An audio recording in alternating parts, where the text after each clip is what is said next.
দিচ্ছেন, আমি পারবো না। আমার মেয়ে আমার কথাই শুনে না, কোনো কাজ করে না। হায় আল্লাহ, আমি কি জন্ম দিছি? আরে আচ্ছা, আনতেছি। এটা তো কাজে লাগছে, এরপর থেকে এরকমই করবো। 2 বছর পরে হাই, একটু কাঁঠালটা নিয়ে আসো তো, আমার খুব খিদা লাগছে।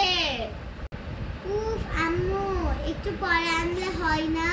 হায় আল্লাহ, এমন একটা মাইয়া জন্ম দিয়েছি যে কোনো মায়ের কথাই শুনে না। তোর থেকে আমাদের বাসায় কাজ করে যে উনি অনেক ভালো আছে, আমি ডাক দিলে দৌড়ায় আসবে। জাস্ট আমি তো কি কাঁঠালটা আনতে বলতেছি আর তুই সেটাতেই হাঁপাই যাচ্ছস। ঠিক আছে, আনতেছি।